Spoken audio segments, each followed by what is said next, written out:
We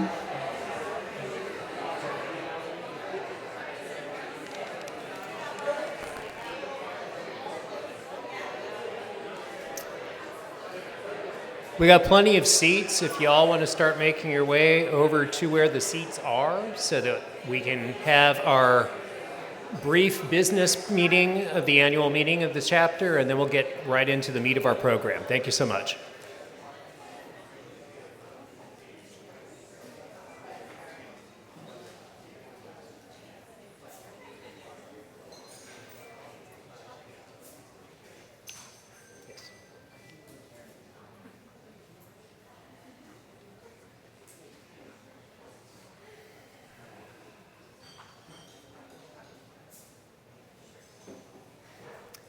Wow, I didn't expect you all to comply quite that quickly.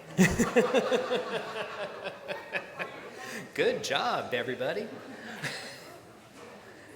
So, yes, thank you for being here. Welcome to the annual meeting of the Congress for the New Urbanism Central Texas Chapter. I'm Mike Clark Madison. I am the president of the board of directors of the chapter.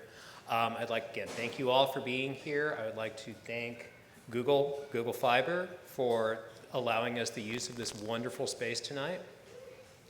And I would like to thank the sponsors that help CNU CTX do what it does. As you see on the screen behind me, our strategic partner, Constructive Ventures, and our sustaining partners, Holland Public, Sutton Company, Black & Vernoy, Centurion, Catellus, the UT School of Architecture, Jones Carter, Mike Crucy, Pegasus Planning, Metcalf, Ball, Stewart & Williams, Urban Design Group, Structure Development, TBG, McCann Adams, and Garner Stoll.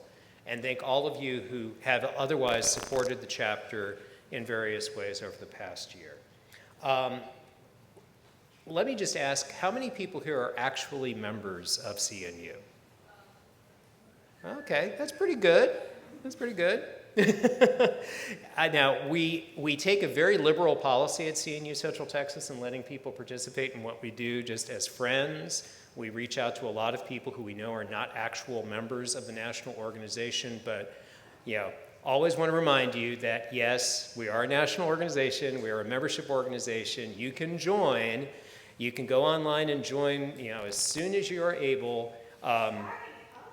Starting at only $40 for an advocate position, you'll get all kinds of benefits and be part of the movement nationally. Central Texas is one of the most active and vital chapters in all of CNU, so we want to make sure that we keep it up and that we can also continue to spread the good word about urbanism to all the people in this community. So one of the pieces of business that we have to do tonight is actually the elections to the board. And what you will see behind me are the 5 nominees who have been brought forward by the nominating committee to join the board here in 2016.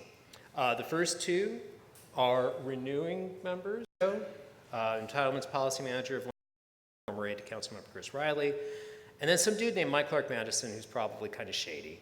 And then 3 new members, Nicole Warren, Associate of TBG Partners, John Lawler, Policy Director for District 4 Councilmember Greg Cressar, who was here earlier, had to leave for another event. John's here, yes. And Mark, Senior Planner of Travis County Strategic and Resource Planning. Mark, yes. I'm sorry?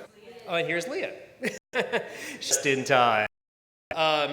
So, what we will do at this point, it is, according to our bylaws, permissible for members to nominate other people from the floor if they choose to. However, I'd really prefer that if you did, you would rather submit those names to the nominating committee. We do have several vacancies that we can still fill after this. Our bylaws allow for up to 18 members, and this will bring us to, I believe, 15. So if you're interested or know somebody else who's interested in potentially serving on the CNU Central Texas Board, talk to Laura Toops, standing over there, Vice President, who is the chair of the nominating committee. But with that, I would like to entertain, I guess, a motion to elect the slate as presented. Perrin, seconded by Mr. Kinney. All of those in favor, raise your hands.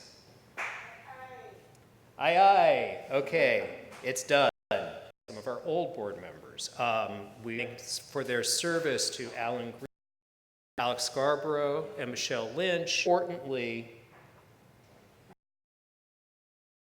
and our former president, Sid Galindo, who is standing right here,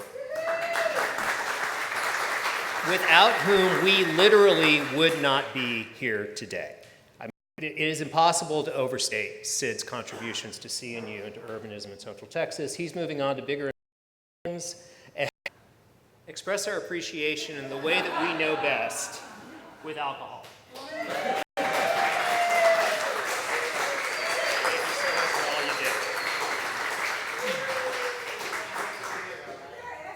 But yes, but you can't drink it here. All right. At this point, I'm going to have Hayden Black Walker come up to talk to us a little bit about issues related to the mobility bond and bike Austin petition. Hi, everybody. It's nice to see so many familiar faces out there. I'm Hayden Black Walker. Thanks for smiling at me, Layla. I wanted to let you guys know that the city is in the process of discussing potentially having a bond in November 2016 that would be about mobility. Those discussions are happening right now. But the CNU board voted to support funding some of the important mobility improvements that our citizens have been talking about. So I wanted to let you know a couple pieces of that letter. If anyone wants an electronic copy, or I have a few hard copies in my bag if anybody needs one. But basically the letter states that CNU Central Texas believes that safe, equitable, and accessible transportation options are elemental to a healthy and vibrant life. We support transportation options that align with the priority programs of Imagine Austin and create ladders of opportunity for all our citizens. So in that letter, the things that we called out that we wanted to support funding for are the bicycle master plan, which includes the urban trails plan, the sidewalk master plan and the highest and high priority sidewalks, the Great Streets master plan, funding for transit corridors, including the city has a website called, there's a survey you can take, and there are, there's a list of all of the community meetings. One of them actually night at Crockett High School, but there are several community meetings, commission meetings, master plan and the sidewalk master plan. There are hard copies of the petition right over at this little cocktail table, along with lollipops to hopefully encourage you to sign. And that, if you can forward it to your networks, I think that would really help get more signatures. They already have over 5,000, but it would help to have more. And then 515 City Hall Plaza. So I hope we can get a good turnout for that very much.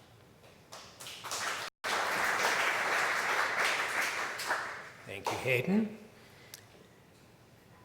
And now I get to run through a whole bunch of exciting announcements. First of which, if you are free and thinking about maybe needing something to do the second week of June, consider going. Central Texas generally sends a fairly sizable contingent to CNU every year. This year, the conference has a lot of interesting, innovative activities planned. There's going to be some programming that includes focus on Central Texas issues, including some stuff specifically from our chapter. So now's the time to look into, you can go to cnu.org and look into registration and options for being part of the national conference. Upcoming events here in Central Texas, as part of the national 100 years of Jane Jacobs' birth, there are a number of events happening across the nation that are being run on May 6th, Saturday. That's also Election Day. So we're going to participating in that. You can certainly check out the website or talk to any of the board members who are here. Greg Kylo is actually organizing this for us. Our next Cafe Urban is going 18th at Ten Oak, where we normally have them downtown. It's going to be co-hosted with Dana, the Downtown Austin Neighborhood. Share a presentation with Mr. Alan Holt, who is here, on the South Central Waterfront Initiative and how that's moving forward and on its way toward being considered by the council. For those of you who haven't been following it, it's kind of heating up right now. So we want to make sure that we have a part of that conversation, and I'm sure it's going to be a lot. It kind of ties together the theme of our program tonight, the Smart City Challenge, the Year of Mobility, the fact that we're at Google. And so I'm just going to let you watch this and draw your own conclusions from it. And while this is playing, if my panelists could start to assemble close to the stage.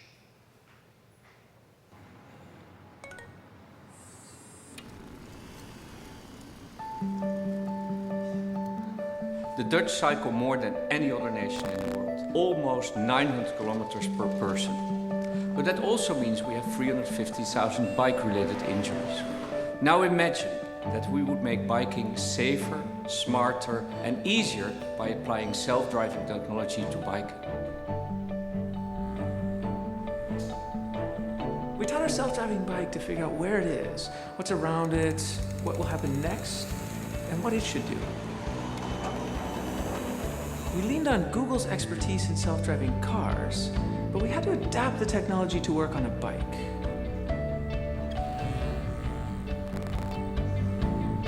We decided to add 2 additional features. First, you can request the bike to pick you up wherever you are, and we developed a comfort mode, adjusting the pedals to a perfect resting position.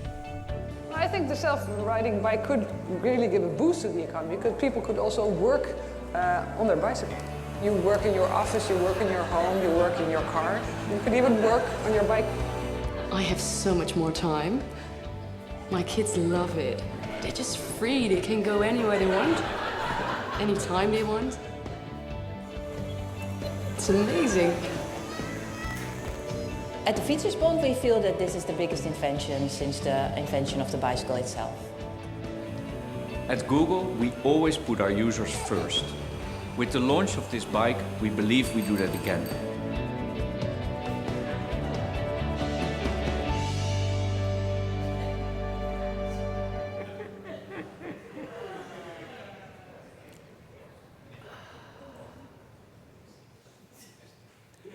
All right, so that's what we're all here for.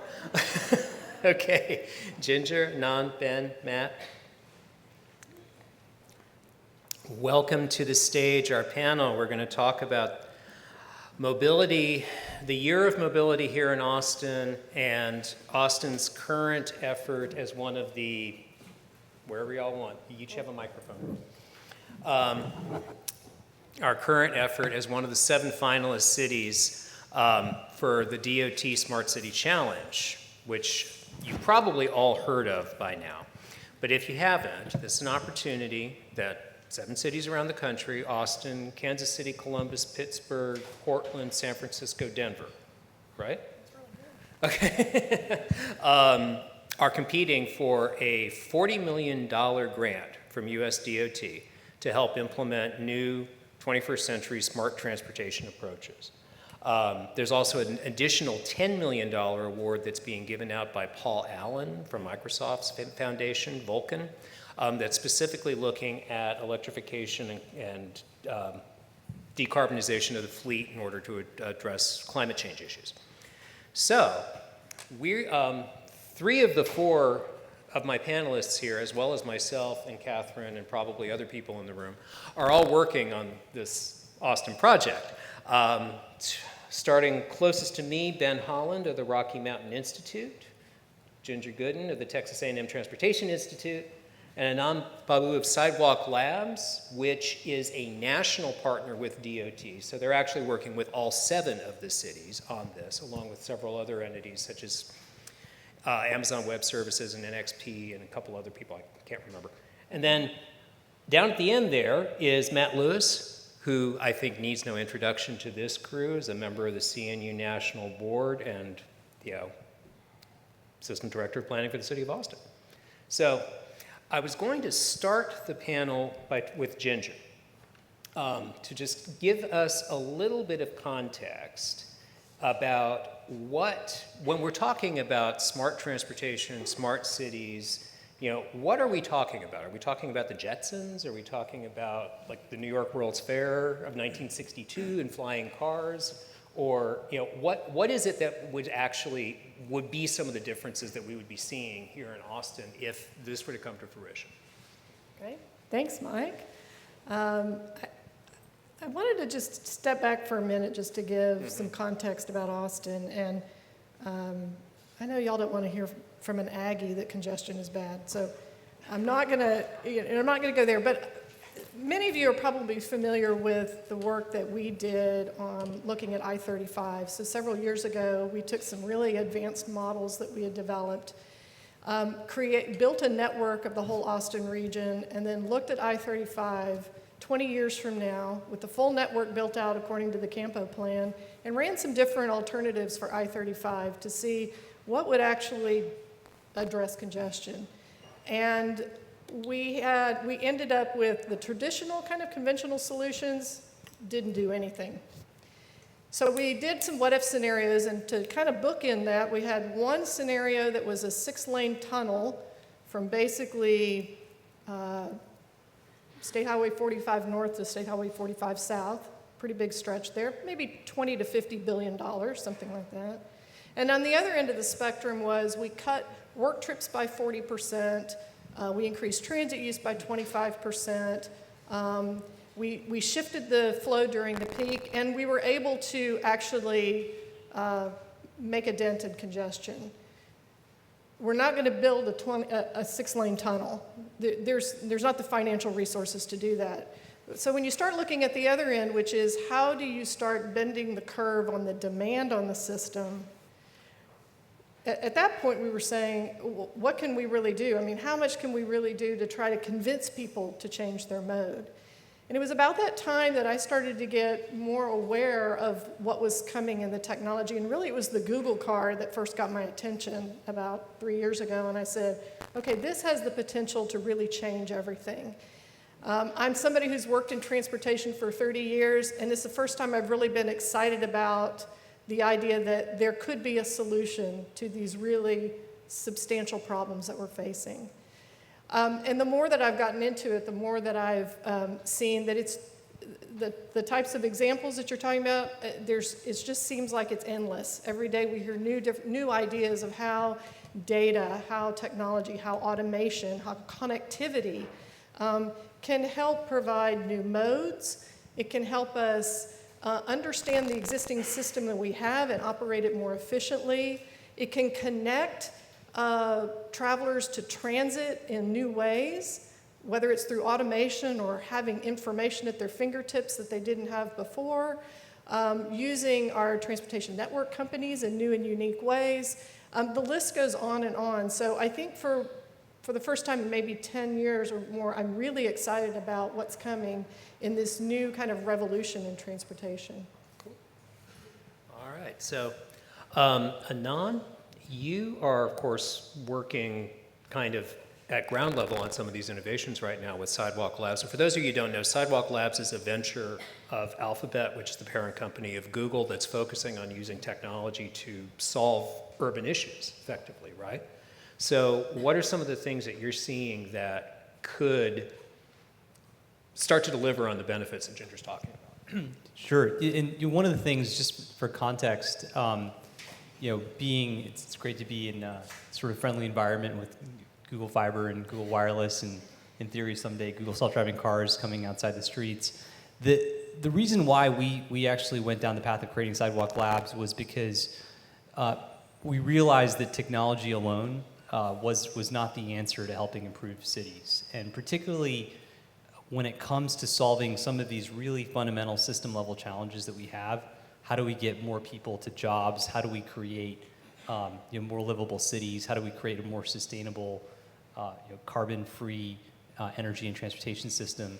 These are part of the puzzle is technology. Part of it is great products and so forth. But really, these are on some level institutional design questions. These are policy challenges. And what we realized is that the traditional model of technology companies coming to cities and saying, "Hey, we've got a widget to sell you or your citizens," was just not the right model. And prior, just for a little context, prior to I was at Google and then joined Sidewalk Labs. But prior to that, I was at a company called OPower, And at Opower, we were in the business of basically going to utilities, electric utilities, gas utilities, many of which had embarked on large investments in the smart grid, which had been really sold to their ratepayers as a mechanism to integrate renewable energies into the grid. And Opower's proposition was, hey, we could take the data that you've collected and help your customer, places where we had monopoly utilities that made these investments in the smart grid and did not even come close to moving the needle on renewables.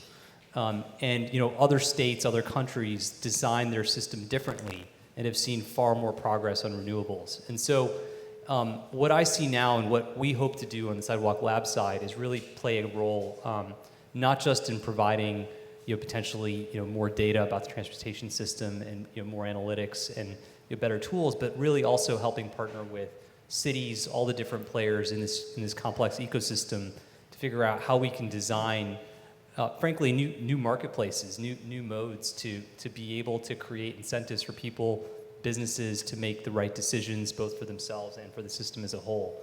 And that's going to be a long-term play. That's why we don't sort of see ourselves as kind of a flash in the pan company. We really see this as kind of a 10-year path that we're embarking on. Okay. And just to give a little bit of like the 100,000-foot level of what's in the Austin Smart City proposal, I mean, there's a lot of work, as Anand mentioned, a lot of this has to do with data management and data integration, working on a two-way data portal, open data, we're calling it the data rodeo, with analytics, and also looking at package mobility as a service, end-to-end, where it could be multiple modes, and at hubs, stations, smart stations that would be multimodal physical locations where you could connect to various different transportation modes, some of which could include autonomous vehicles, self-driving cars, connected vehicles that talk to each other and that talk to the road, sensors that can give real-time feedback on a whole bunch of conditions that can help manage the transportation grid and like timing of lights and things like that. So a lot of it does involve technology, but it also has implications for land use and for city building. And one of the things that DOT is looking for is that we speak to how we plan on integrating this with land use and urban design, which is kind of why we thought this would be an interesting topic to talk about with CNU. So Ben, I know that you and RMI have started to do some work in this area, have started to look at. Yeah, thanks. And I would say that this is a kind of a new space for us, not only being in Austin. We're Rocky Mountain Institute. We're from Snowmass and Boulder, Colorado, and just got down to Austin in September. But the land use topic is fairly new to us. Traditionally, on the transportation side of things, we're focused on the vehicle. So looking at the powertrain of electric vehicles and enabling greater efficiency of vehicles is really our focus. And we've always been a whole systems organization, looking at buildings, electricity, industrial processes. What are the whole systems opportunities and integrative opportunities to drive down costs and increase adoption of efficiency and renewables? On transportation, because of our focus on the vehicles, sort of historically, we actually got a fair amount of criticism about that focus on the technological element of things and not looking at how it plays into the larger city dynamic and that whole system. I actually had a very funny kind of personal experience with James Howard Kunstler about 5 years ago that we can talk about after this panel.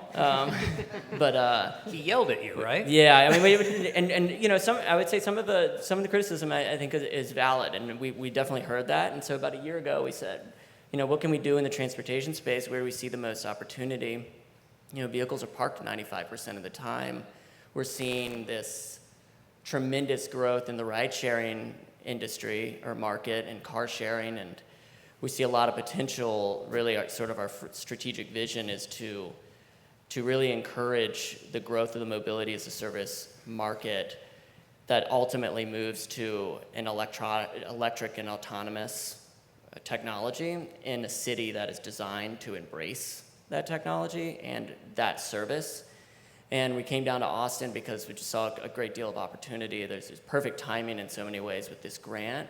And also, Austin, as many of you will know, is revising its land development code for the first time in 30 years. So we're really looking at this as an opportunity to bring in best practices from other cities, and that's a big piece of what we're doing, is to understand what the best and brightest of those best practices are around the country, and bring that into our partnership with CodeNext and with the Department of Transportation, but really looking at engaging urban designers and planners to get your input into this process as well. So starting in January, we'll be really ramping up the land use piece of this work. So I look forward to getting to know all of you a little bit better and seeing how we can work together.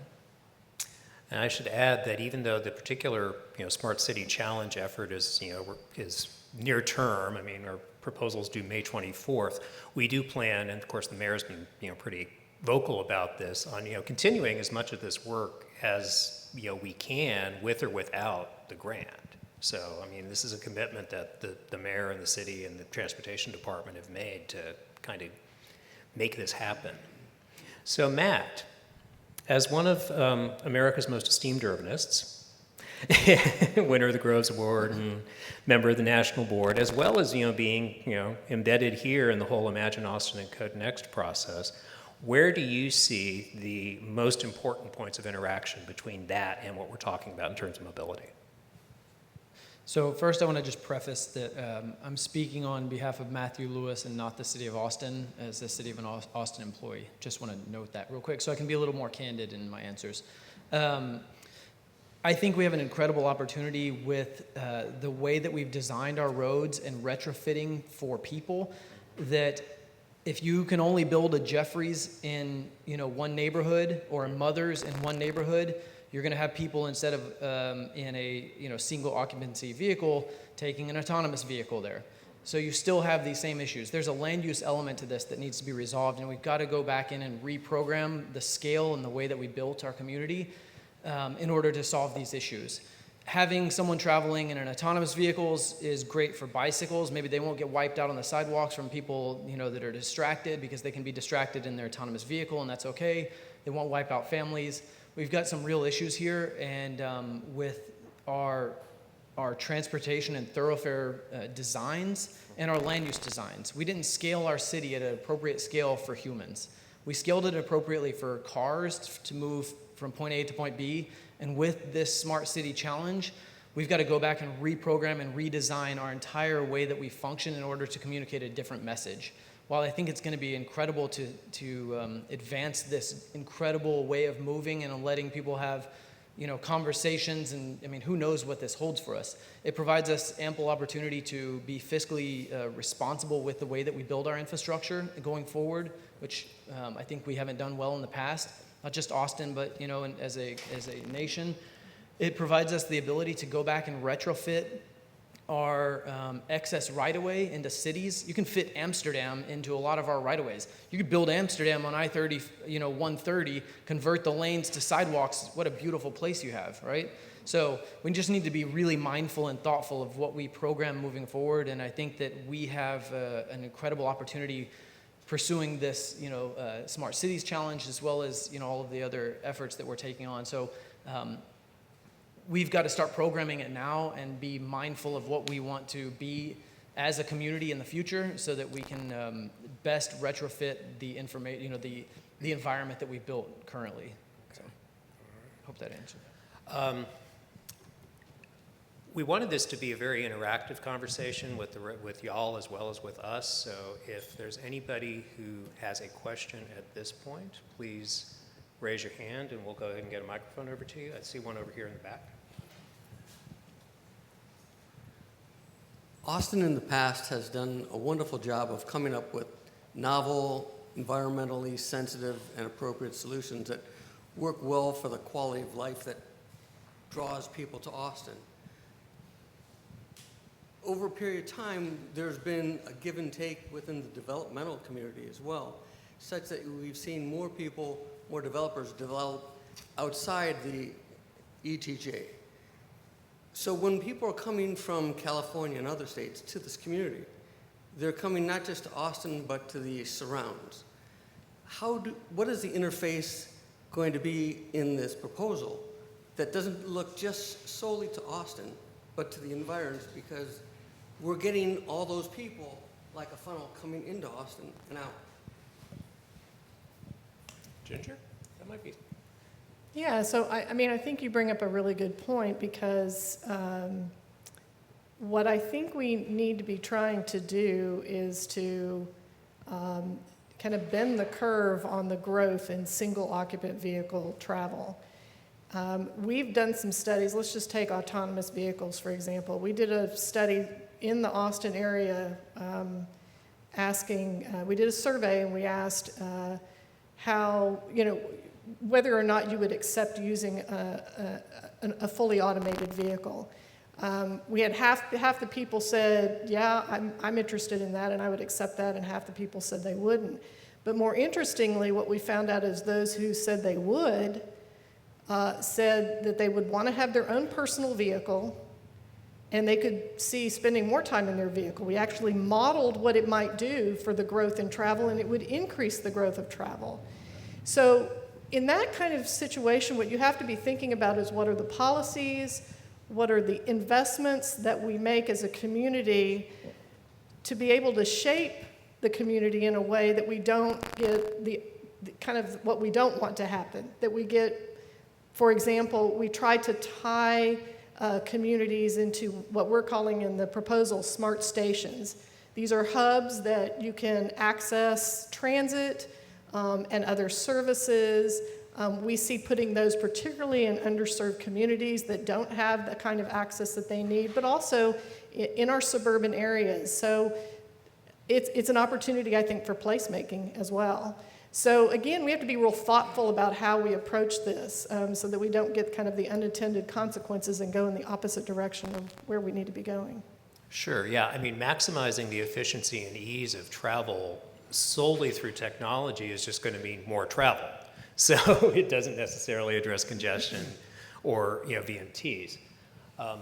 If I can just add on, I think there's maybe a couple things in the question that are worth exploring a little bit more deeply. First of all, I think Austin. I'm very new to Austin, so I don't profess to know the particulars. But obviously, there's areas of Austin that are very, very low density, very, very suburban, and there's areas like here, and likely the solutions that are going to work in either place are going to be different, and that's a real challenge, actually. And this is where the land use discussion becomes really critical. I think we're about to be in a position now, far more than we were even just a few years ago, where we can start to quantify what is the real cost of our land use decisions. What does it mean if we've got a piece of property 3 blocks from here that's not achieving its full density potential? What does it mean when we take 400 acres on the outskirts of Austin and put 2-acre lots over there? It doesn't mean that we shouldn't do those things, but as a society, we should understand what the costs are and make sure that we've got a system in place to recover those costs. The second thing I'd say is that there's a huge innovation opportunity around the communities that really ought to exist or ought to be created in this within the context of this next generation of transportation.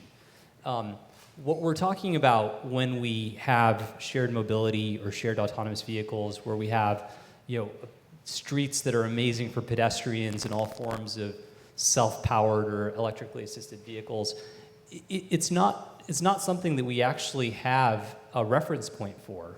This isn't just a question of going back to the cities that we had before the car, because they're different. These are going to be better than the cities we had before the car potentially. These are going to be places that are going to be very pedestrian friendly, where you can still get to other parts of the metropolitan area hopefully pretty easily.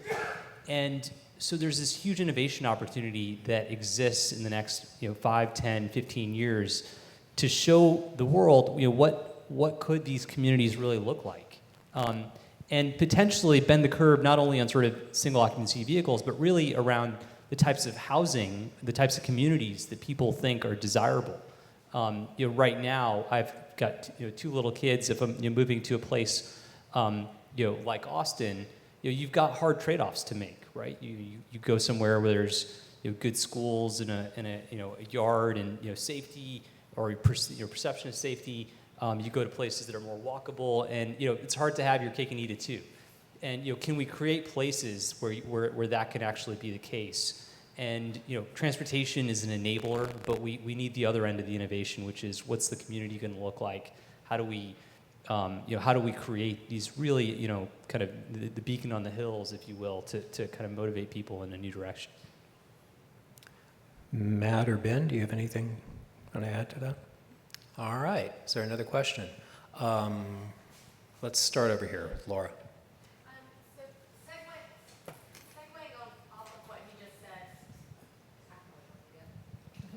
Segueing off of what he just said, and the woman about how we want to take into consideration the unintended consequences, and these cities will be better than the cities of the past. I mean, there's a bit of hubris that we need to be very sensitive to, that the cities of the past that we built, we proclaimed would be better than the cities that we had before. And so I would like to know how the consideration for climate adaptation and how these systems are seen to function not on a beautiful sunny afternoon where everything is perfect, but how are you ingraining within these the ways in which these systems will function in times of crisis?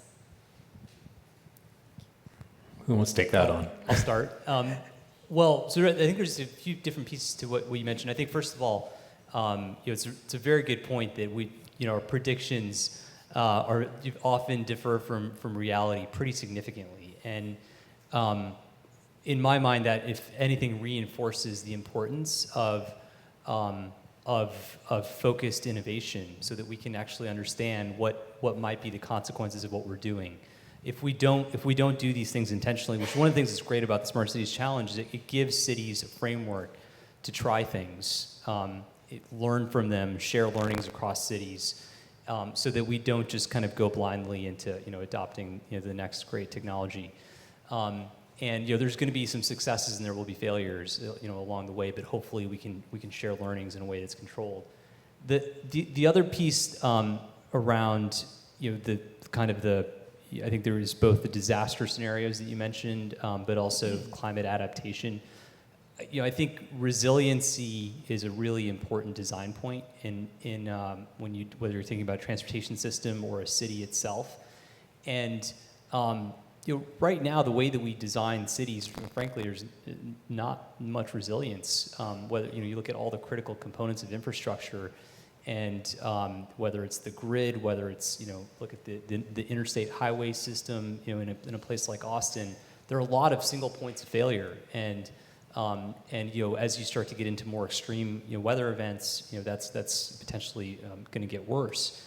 And so I'll wear my techno-optimist hat for a second, but I think there is a lot to be learned, both good and bad, about the way we design the internet as a decentralized system that has multiple layers of abstraction, a lot of innovation focused around different players that can try different security approaches, different disaster recovery approaches. And I think we're starting to take not lock, stock, and barrel, but similar concepts and start to map them onto our transportation system. You see this in kind of baby steps, but for instance, when we have a disaster and we're trying to evacuate people, how do we do coordinated routing across the grid of streets that we have?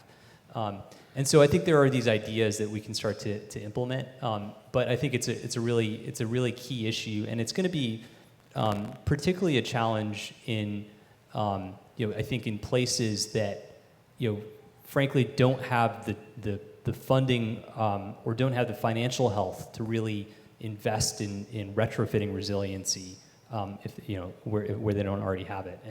And that's going to prompt potentially some very tough decisions, as a country in terms of where we want to invest. Matt? I just want to speak to the human elements of it rather than the climatic technology advancements. Humans, if we had the ability to have interconnected places, complete communities designed well that were linked by options for transits. You would program your day around your events. If it's a rainy day and you know that your forecast is rainy, you may say, I'm going to program my life close to home so that I can walk to the end of the street, set my meetings in a location that's near my house. Or maybe you want to go stomp around in puddles and get messy and you wear your galoshes and you have a fun day out and about. You say, I'm going to take some autonomous vehicles downtown and program your life elsewhere. I think that if we had options for services and interconnected places that you could choose to program your life, and if some catastrophic event happened, I think hopefully that we have enough community pride to join together. I think your resiliency is in your neighbors, and getting to know your neighbors is the best resiliency that you can have, because when something catastrophic happens, that's where you hunker down, is your home. And the more population you have near it and the closer that you have services near it, the easier it is to get access to food. And it's building back communities. This human element cannot be removed by technology. Technology is a supplemental element that we're adding to this to provide a more convenience factor. We've got to change our land use patterns. We've got to shift the way that we accept people, and we've got to build back this sense of real community pride. Welcome. I'm just kidding. Sorry. Was that it? That was my human welcome. Oh, yes. Human element. Yes. Ginger? Yeah, I just wanted to add that I think when we win this, I'm thinking positively, I think it's I think it's such a great opportunity to test some really innovative applications of technologies. But to speak to what you were saying there, we're very much in a research realm here. I mean, these are, it's not like these are proven products that we will, that we can implement kind of off the shelf. This will be a test bed. Yeah. This city will be a test bed, and it will be so important for this community to be a part of this and to be really connected to what we're doing. Because from that human element perspective, we need to hear from the community. Is this, and we don't want to be testing technology for the sake of we're testing technology. Right. We have real issues and challenges here. And how can these applications really start to address some of the challenges that we have in our community? So I want everybody to get ready to be guinea pigs. Yeah. Get ready to be part of this, because it's a knowledge creation opportunity. There's USDOT is saying, we're going to give you $40 million and you're going to see if you can solve some challenges that you have, but we want you to share it with the world. Right. And we want this to be done in a way that it is transferable, it is scalable, it's portable to other cities. Yeah, I mean, one of the things that I was happy to see about the funding opportunity announcement was just the inclusion of land use in this discussion. And also something that the Secretary of Transportation, Anthony Foxx, has been discussing at length is ladders of opportunity, and really making sure that what we do through this process provides opportunity for underserved communities, and not just upper middle income families and households. And so I think there's a nice marriage there with thinking about what Matthew was talking about, is ensuring that the community and placemaking component is part of that vision, and also enabling the growth of these services that are really flexible. So in a crisis scenario, they can respond to the needs of those communities. When perhaps sort of the fixed route transit systems can't do that at that time, there's a very complementary role that we're trying to forge there with some of these mobility services that we're Yeah, the point of this is to help people. Over there. I enjoy hearing a lot about the options that we're trying to create, and I think it's sort of, I want to bring up a point that I feel like hasn't been touched on, because the smarter we plant the city, the more options and technology that we provide. I feel like it's only solving the lower end of the economic spectrum, where for people that can afford a balance between choices, you pick where you work or you pick where you live, right? So if you have a job somewhere, you either move nearby or you're making a choice of trade-off. For people that are not having enough choices, we have done a great job at planning, where we build apartment where job centers are, we build apartment where transit modes are, giving them more options because they don't have options economically, right? But I feel like we haven't touched on the fact that there are people with choices and make horrible choices, right? So they know from day one that they live the furthest away from the city, where they work the opposite side, and they're gonna commute to work not only in one car, but 2 cars, drop off 2 kids in 2 different directions to daycare, and then get back onto the highway, go in the opposite directions. For me, I think that is the biggest thing that no one have touched. I'm involved with the Water and Wastewater Commissions, and what we do is we program the tier rate such that if you're gonna use $25,000 worth of irrigation water, you're gonna be charged a lot for it. And it's not because it affects you, because people are saying, well, I can afford it. So therefore, I'm gonna either waste my money or time, but what about when it affects others compoundedly that you don't really care to find out? So is a technology going in the way where we can quantify that? Or better yet, not incentivize, but the opposite. I hate to penalize for no reason because it's become, kind of overreaching in terms of governmental control. But when I left the University of Texas about 5 years ago, Dr. Kara Cockerman was very at the front end of, doing things for the highway where you have credit. So if you travel during a certain time, you have credit, and then if you run out of credit, you either pay money or you're not allowed to travel at a certain time. So should businesses who receive incentive do a poll to see that who live where, and if you commute from far away and you have a choice to live closer, that become a penalty? I mean, things like that we can implement, because we're talking about rough proportionality at the planning tool, where we're gonna become a city with an impact fee in transportation.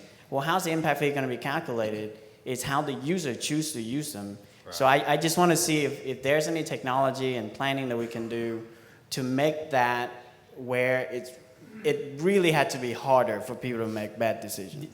Everyone else should jump in just to start. This is a great question. I think there's a policy piece to start, and there's a technology piece. First of all, on the policy side, it's worth making the observation that this was all done on purpose, right? For the last 50, 60 years, we as a country intentionally said, let's make roads free, let's build a bunch of them, let's spread economic development across the country and expand metropolitan regions. And so we shouldn't be surprised on any level that these are decisions that people are taking. And so we are at the very beginning of rethinking, as a country, as states, as cities, what does economic vitality actually mean? Does it mean the amount of acres that are developed? Does it mean how many square feet that we have, or does it mean something else? And so that's, to me, the most exciting part about the DOT thing. It's not about the $40 million.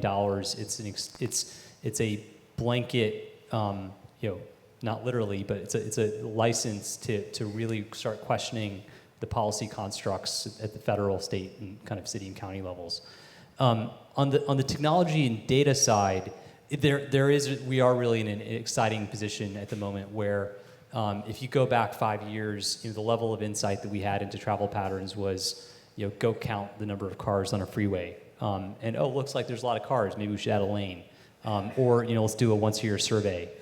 And now we are literally doing a survey in real time, every minute, and we understand, thanks to smartphones, thanks to a number of different sources, what are the trips people are making? Why are they making those trips? If you're going from home to work at 9 a.m., chances are that's a commute. If you're going from work to Costco, chances are you're shopping.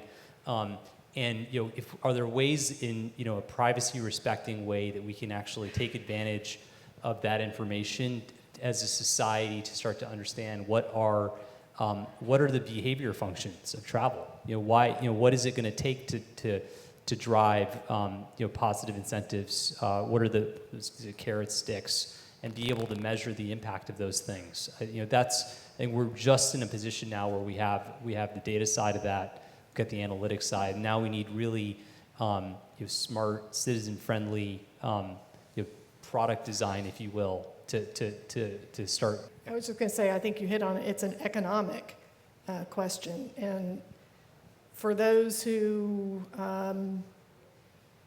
where those costs aren't transparent, aren't very clear, choices are made based on assumption. I think what's really interesting, let's take Uber and Lyft, for example. Because that is becoming more convenient for people to use, it becomes very transparent how much a cost of a trip is. If there is a way to make it more transparent what the cost of a trip is in total, then I think you start to see people make different decisions. We're getting to a point, though, here in the traditional transportation way we've done things, is that we're getting to a point where the old solutions are not going to really make that much of a difference, and we don't have the financial resources to do big scaling up of our roadway system. So we're reaching a point where, as in this region, as we continue to grow, and our population grows and we continue to thrive economically, we cannot keep up with the demand on the system. So something is going to have to give.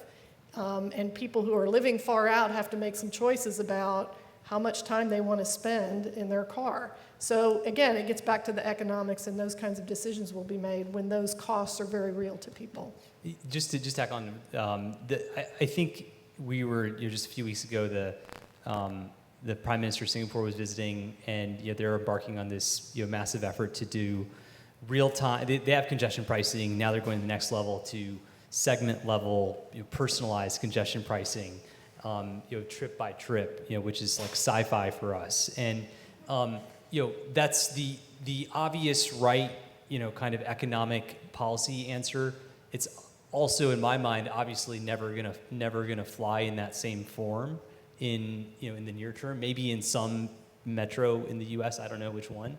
And so there's a part of this that is, I mentioned kind of clever design.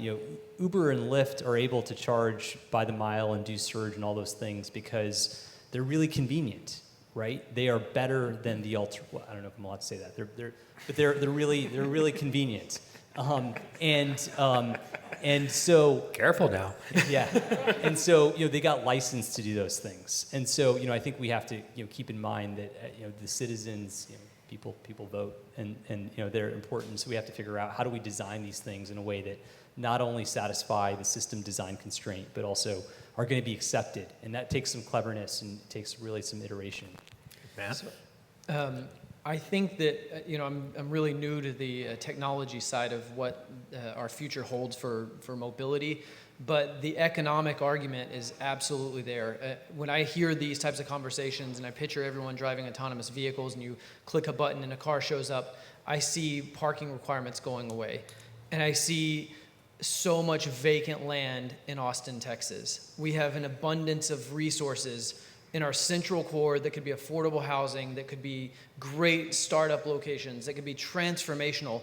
Get rid of a highway, Sinclair Black's cut and cap I-35. This has economics all over it. There is an economic argument that if this technology can grow as rapidly as we can actually retrofit our infrastructure, we should be doing that immediately and eliminating parking requirements and starting to really use our resources in the appropriate way.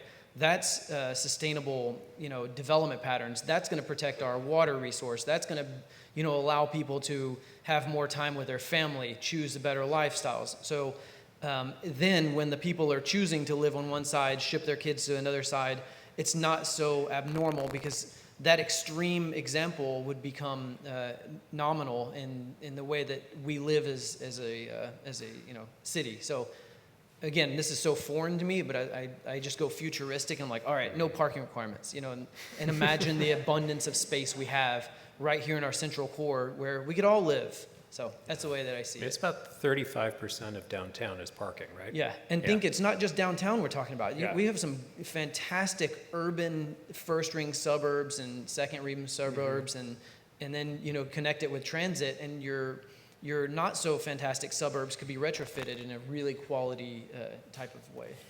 Ben? Yeah, I think parking's really interesting. Downtown Austin's a really good example. They lifted minimum parking requirements. I forget how long ago, but I know Jim Robertson's in the room, and one of the things he really told us was from the get-go that just that alone is not enough to prevent the build out of an oversupply of parking. It's very difficult to get banks to fund developments that don't have that supply of parking, just because perception and other issues. I think, there are interesting best practices around the country where people are instituting parking maximums, which are kind of controversial. I would love to see Austin and other cities really adopt at least a standard in parking structure design where we never again build your classic parking structure that's just based on ramps. I mean, you see in a couple cities where they're retrofitting now, where the property is just so valuable in places like New York or Miami. They're taking older parking structures and turning them into residential or commercial buildings, but they have to be sort of level floor parking structures. But there's a lot that we see for a potential to sort of optimize how we use parking, how we deploy parking structures. And I would just echo what Matthew had said about the opportunity to building community around, depressing I-35, for instance, is really interesting to us. Wanted to address your policy question. I know there's a program in Oregon that's looking at VMT pricing. I haven't seen the results of it, and I think it's ongoing, but that seems to be just such a challenge to scale that at statewide or in nationwide, really. But it's interesting to see at least some efforts around collecting data and analyzing what the success or failure of those kinds of policies has been. Just to add on the parking. 2 years ago, I discovered this guy Donald Shoup and became a fan instantly. And so, actually, one of our first areas of product focus on the sidewalk side is parking. And the beautiful thing about parking is that a part of it is an information problem. We over-provision parking because people don't know what spots are available. It's sort of as simple as that. And so there's a lot of progress you can make on parking simply by finding really simple, low-cost ways to get that information in real time, giving it back to people at the point in time where they can make a decision, even before you get into some of these hard policy trade-offs. And so parking is an area that I'm irrationally excited about. We think we can make a lot of progress in the near term. And then, there will be some really interesting, policy opportunities for cities to go further than that. We've been talking about this idea of a virtual parking marketplace that is trackable, that's an alternative to parking minimums, that allows for better utilization of spaces and still lets developers be bankable. And so there's a lot of really interesting possibilities in this space. I think you're in a room full of people who get irrationally excited about parking. Another question. Oh, Catherine. Okay, so this is more of a request for help. So a really interesting part of all this is a pet project of U.S. DOT Secretary Anthony Fox, who was formerly the mayor of Charlotte, is African American, and he is determined as his kind of Hail Mary legacy to advance something he calls ladders of opportunity. And he's been working on this for a couple of years, and this Smart City Challenge is kind of his last chance to do that. And for those of you interested, there's a great website if you just Google USDOT Ladders of Opportunity. It's got a 3-minute video on it in which he talks about growing up in a place that was cut off by 3 different freeways from the city in which he lived. And he's now talking about freeway teardowns and cut and cap and how the legacy of how the Department of Transportation and the Highway Administration built highways in the 1950s and 60s, where they put them was through poor neighborhoods, disadvantaged neighborhoods of color, and they sliced right through them. And so he has given a mandate that whoever gets the Smart City Challenge Award is going to have the best idea for how to reverse that. And he has put out a challenge that transportation investments are going to reverse this history. So we are really looking for ways that we in Austin can create some interest and some excitement around places where disadvantaged people, disadvantaged communities, low-income people of color live, and how can we use a major $50 million transportation investment, which, by the way, will get matched, so it's $100 million, to change that historical story. So the places we're looking at are Pflugerville, East MLK Station, maybe around the airport, Highland ACC, you know, places that have some investment, the Restore Runberg area already. So I would love to hear from anyone in the room kind of after this. These are chances to change, you know, the placemaking around kind of these stations where we bring in all these gee-whiz mobility hubs with all these new services, but it's a place too. And, you know, as the Charter for the New Urbanism says, to paraphrase, you can't solve social problems just with land use solutions, but neither can you solve them without them. So it's a really interesting twist on this whole thing, and I think it really speaks to the CNU, and he is talking with CNU National about their whole freeway teardown initiative, and so I really do think, you know, Sinclair and Hayden, all your great work on Reconnect Austin, this is a chance for that to really bear fruit, because suddenly we have the U.S. Department of Transportation Secretary calling for it.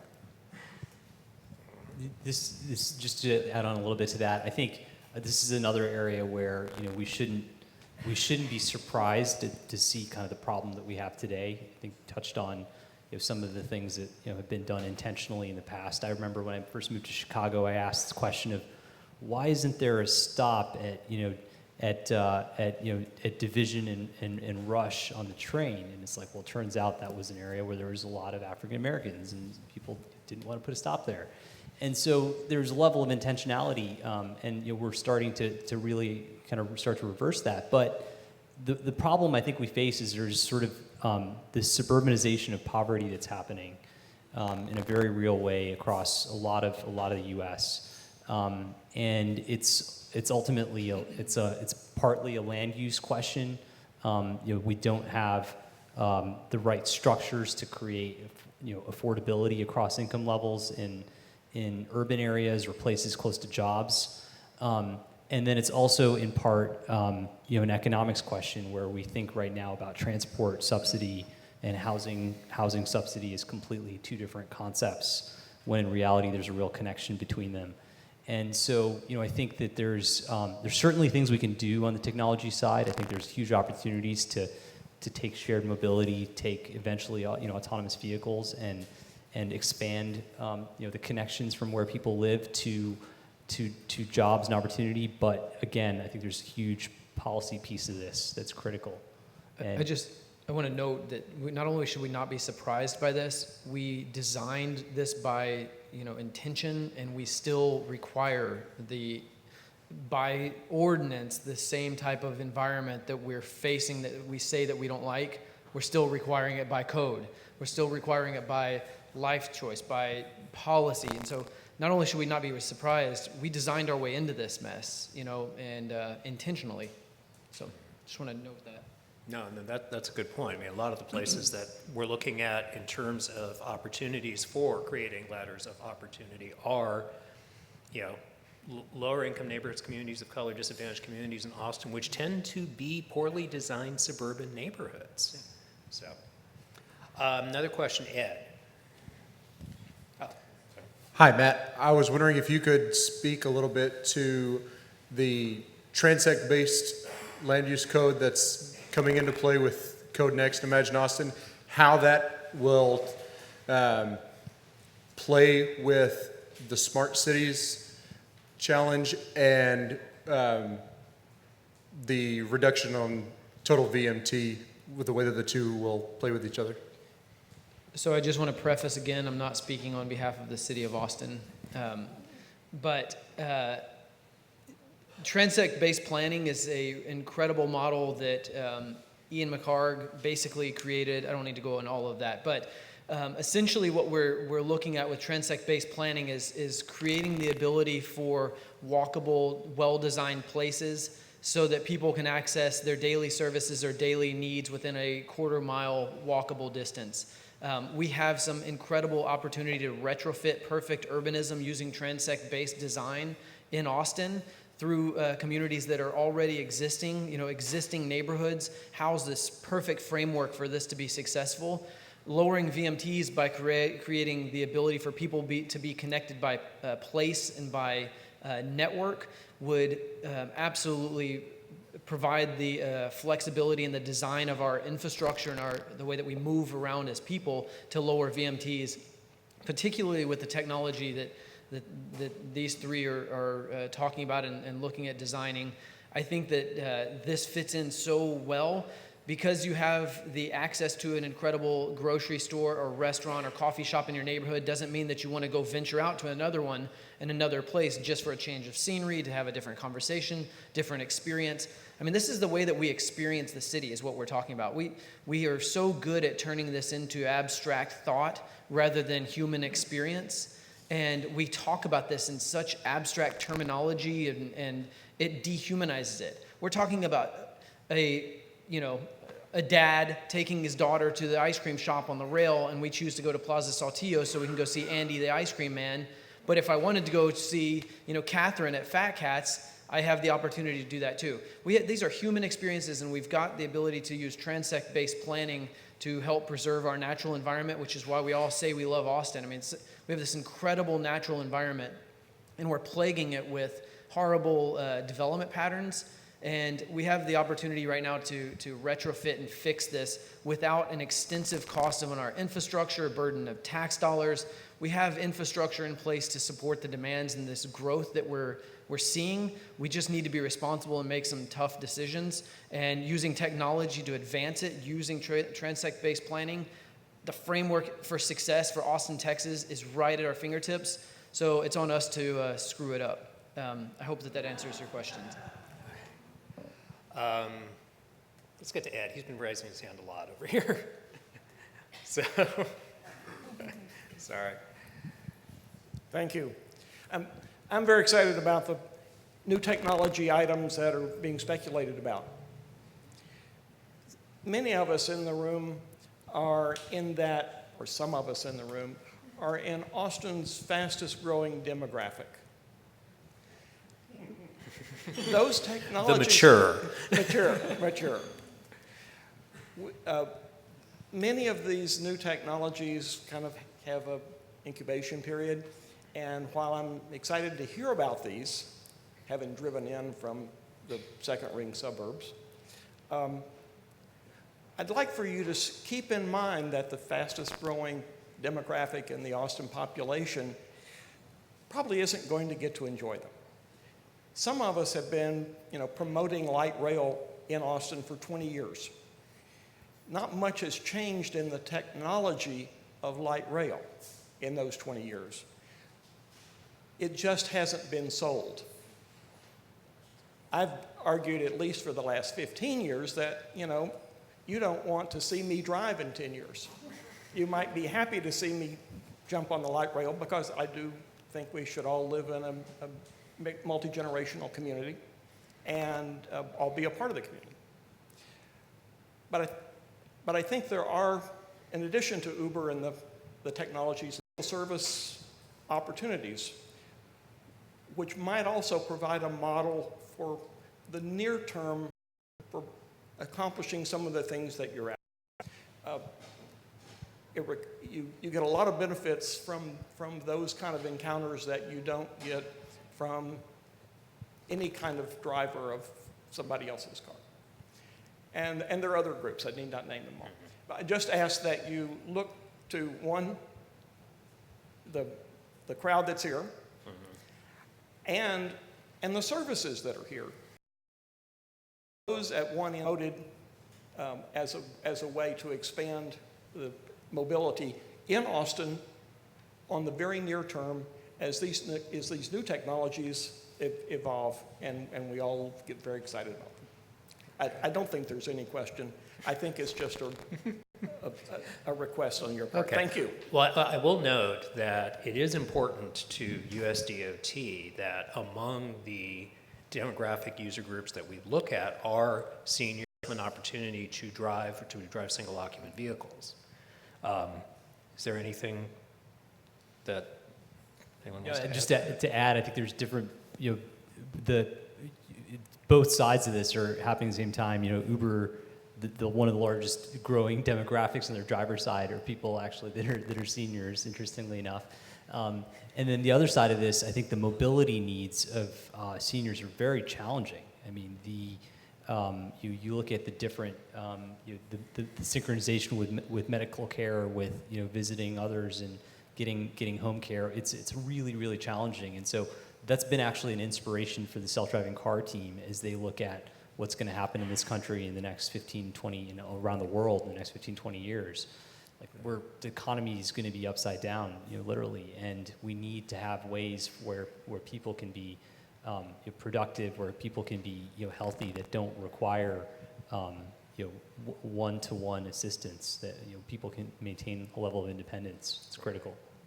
Yeah, I mean, you're talking about and also integrating that with the land use solution is how do we have multi-general communities? How do we allow people to age in place?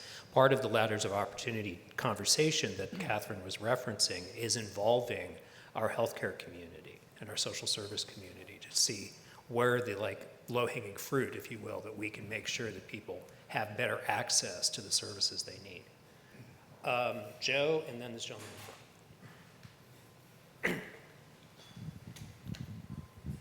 Hi.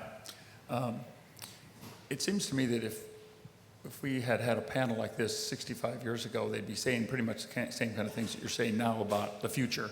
But it was suburbanization and the automobile. It was the new innovation that was going to save us. 65 years later, we are dealing with the unintended consequences of that. We played that model out, and we realized that maybe if we'd had the foresight back then, we would have done a few things differently. But we've all been, and our institutions have been established based upon that history. We've all been socialized to deal with the society that we have now. And I guess one of the issues that I worry about, or I wonder about, is you've talked about transportation and land use and policy. That mix has driven where we are today, and now you're talking about looking at that mix again to drive what comes next. And I agree that we have to change. We've played out that 65-year period has shown us, that it's time for a change. Our resources are not infinite. But I guess the question I have is that I haven't heard anybody say anything about the implications of what you're proposing at the social and political level, because 65 years of this has driven us to a certain way of dealing with problems, understanding those problems, and now we have to make a change. And 65 years from now, someone's going to look back and say, if we had thought about the political ramifications and the social ramifications, not just solving social problems, but what are we going to look like as a society?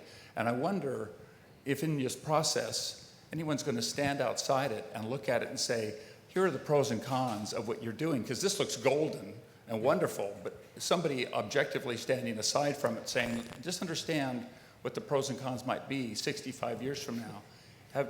Has that incorporated into this process at all? Yeah, everyone wants to jump on this one. Yeah, let me start by saying something super controversial, which is that the car was a pretty good invention. Cheap cars 60, 70 years ago, did a lot of good for a lot of people, did a lot of bad too. But I think one of the challenges of technology historically has been that at some point technology gets so good and delivers potentially such a compelling benefit that it takes a lot of intentionality to direct it. And so the story of the car, we shouldn't lose sight of the fact that there was a lot of positive. Biggest risk is that everything we've said here is kind of the perfect view, that okay, we can somehow get this policy framework in place. We can somehow start to measure the cost of these acts in a bunch of different directions. And what I worry is that 50 years from now, people will look back at this time and say, I wish people were had their eyes open a little bit more, and we're thinking a little bit more strategically about how we actually, what is the of the transit agency, of the state in shaping the marketplace. It's going to be very I would argue, than what we've thought it was in the last 20 or 30 or 40 years. Human settlement patterns for thousands of years. And we've extracted a lot of data and information of why human history, we're growing at such a rate now that we should be able to make informed decisions, that it's not just economics, it's not environmental, there's human social aspects that need to be programmed into this. And the other thing that allows us to mimic and study patterns, let that continue for 70 years without consequences that are taking place. This should be a constantly, incrementally, as we figure out some issues, so that you can in the seats, and it was a human effort to. So, I mean, I think that we're going to have some. I agree with you totally, Joe. I think you raised some really, and I know probably, and you really blew it on this aspect of it over in society. Hoping what we some independent research, or the research universities that are involved in this, would be able, to what degree are we doing that, and where do we need to redirect? So I totally agree with you, and I hope what we're doing in this effort is to try to recognize that we may miss some things, but to do our best to look objectively at what we're doing and see what changes need to be made. Again, we're looking at this from a standpoint of pilot projects where we learn and we can scale it into practice and scale it to other cities. But we've got to have a learning process in here that really takes a step back and looks at it objectively. Ben, do you have anything you want to add to that? Sure. I think that there is a concern that there tends to be a fascination, such a high fascination with technology and an enthusiasm for it, that it does create that we often cities and policymakers and people who are rightly and with good intention trying to advance those solutions forget to ask the basic question of what kind of community do we want to have, and what kind of community do we want to live in. And going back to what Matthew was saying about transect-based land, positive step, and to see Austin sort of adopting that, I think will go a long way. I think it's certainly a challenge, and it's something that, again, we're definitely incorporating into the Department of Transportation grant. The one thing that's really interesting about where the US DOT is that, look, we're not at the point where we're going to get another Eisenhower interstate system. There's not going to be a top-down, big decision to remake transportation in one direction. And so there's a real recognition that we want to enable many different experiments and many different communities to try to form their own visions and implement them and then share learning. And so I think that's one thing that's very different about potentially where we are now. The other thing to mention, to reinforce here is I think it's just as important for us to kind of form that vision of where we want the community to be with all these different factors and have the data, but we also have to be really aware of what the pace of the marketplace. With a lot of these transitions, what happens is the marketplace can get out in front and get embedded, and then all of a sudden your policy ends up becoming very, very reactive. That's the most likely scenario.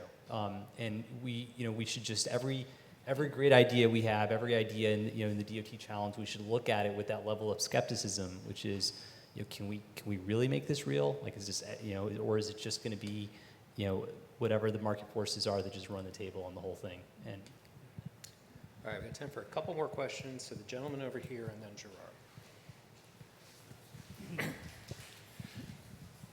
Gerard.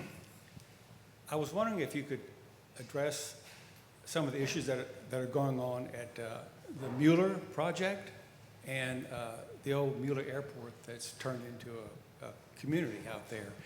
And I was wondering, it's been going on now long enough to where we've got commercial out there, you've got residential, you've got some beautiful parks, you've got walkable communities, but is the city or whoever developing it looking at it to see, is this working? Is this what we want to do?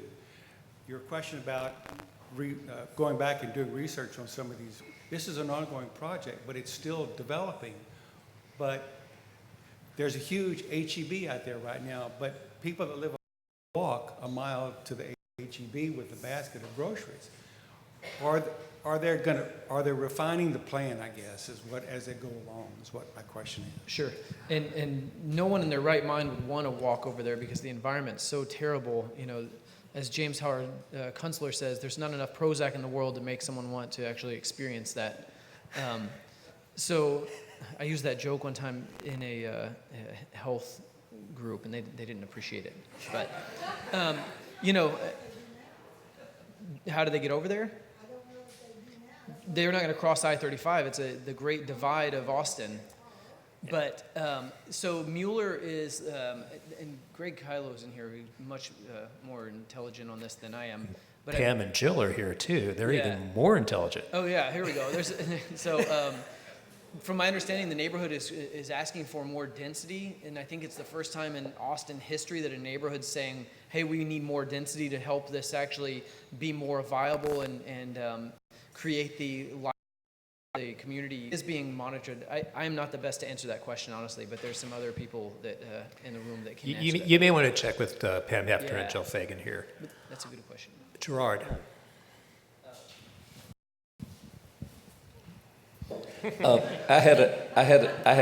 Yeah, you're welcome.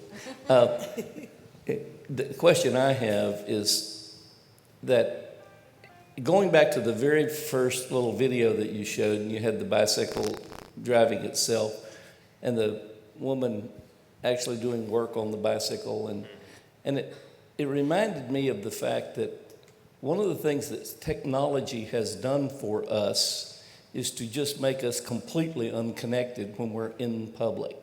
I mean, those people in that slide right there were actually talking to each other. Right. They weren't looking at their smartphones. Right. And they're also, by the way, mixing with vehicles, if you notice. Right. The point I'm making here is that I think that one thing about the work that we do needs to be really focused on what can technology not solve. What the points Matt was making about land use, the ideas about changing lifestyles the way you think, the points that Ed Wallace was making about seniors and not really wanting people like us driving much longer. How then does the public, what does it look like in the public space? And I don't, although technology will play a role, I'm hoping that the work that's done will actually help identify the things that technology is not going to solve. Thank you. Well, and I think that kind of is, kind of the motivation for us wanting to have this conversation, because we know that solely looking at this as a technological solution is going to leave a lot of stuff out and potentially have unintended consequences. And so I think all of the folks here have been thinking about how do we make this work for people and in places for people. So can I add anything to that? Yeah, I think it just, when I experience a city, even a city like Manhattan, it just the overriding impact of the car, whether it means, boy, it's going to take me 2 hours to go see my friend. Oh gosh, I've got to cross, a 6-lane road with my 3-year-old. Being stressed out about that. The impact of the technology of the last era on our public space has been so, negative. And I think that we have an opportunity now to really unleash public space, make it far more, enjoyable, far more useful than it's ever been. And that's really in some ways about having technology fade into the background. And I think that's the ultimate test of success. And that's kind of one of the funny things about the Smart Cities Challenge is, the press conference you want to have in, 3 years shouldn't feature the self-driving car. It should feature, the amazing street, where people are playing in it. And, it's a result of all this stuff. Okay. Anyone want to add anything to that? All right, well, it is just before 7:30, so all for being here. Thank you to all of our panelists. It was a great conversation. Thank you for your ongoing support of CNU Central Texas and of urbanism here in Austin. Have a good evening.